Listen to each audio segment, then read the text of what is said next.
I'm Leigh-Chantelle from VivaLaVegan.net, and I'm here in LA as part of my US adventures, and I'm here with Melissa Karpel today.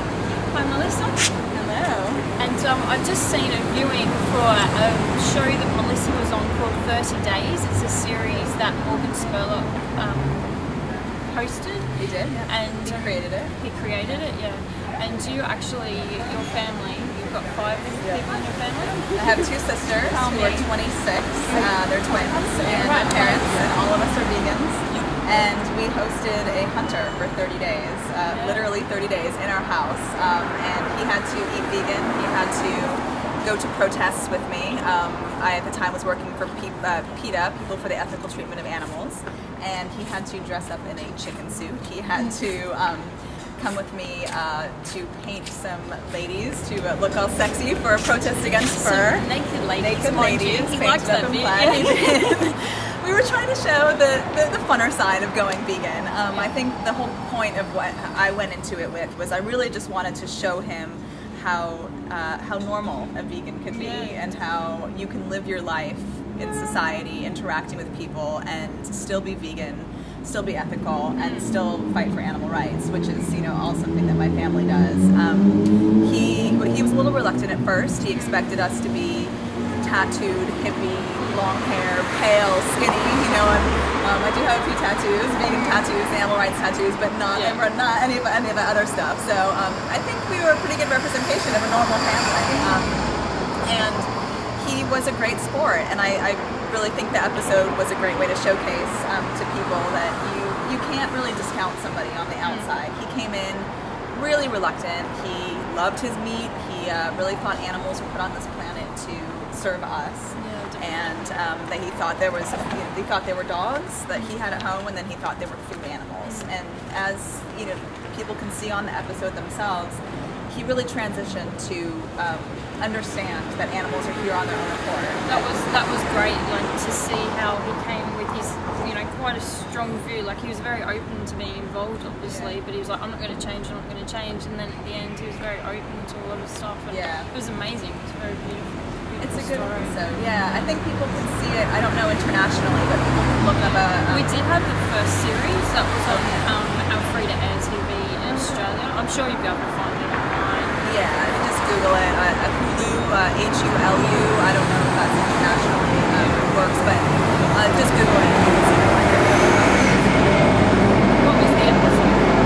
It was called Animal Rights. Animal Rights. Yeah. The episodes are broken down into different, taking 2 groups of people who are from different worlds and putting them together. So that's the animal rights episode. I remember how much I saw Morgan and Alex as their first one they did when they lived below the poverty line, and that just really spoke to me. So it was just beautiful. So he does good work.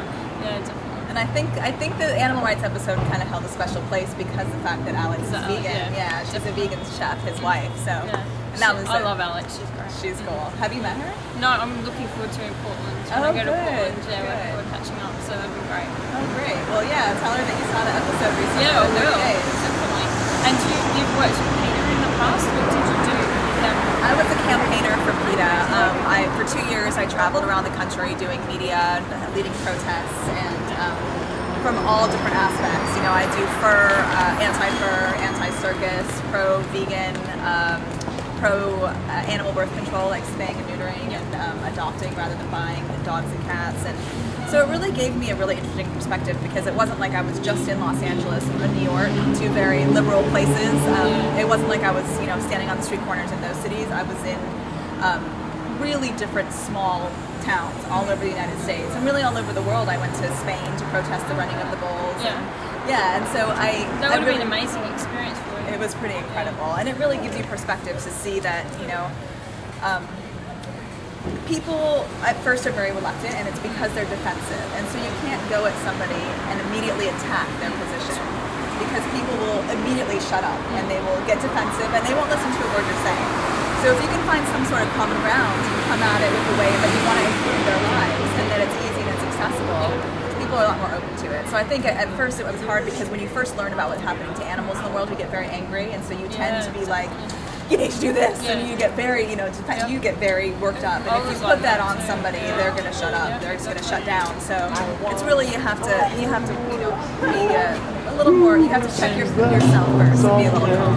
Definitely. Yeah, well, I know when I became vegan like 13 years ago, when I first found out all the truth, I'm like, wow, look, I found this out and I made this decision. So if I let everyone else know, then they're going to be the same. And you get a bit disillusioned by people not caring as much, don't you? But why did you become vegan in the first place?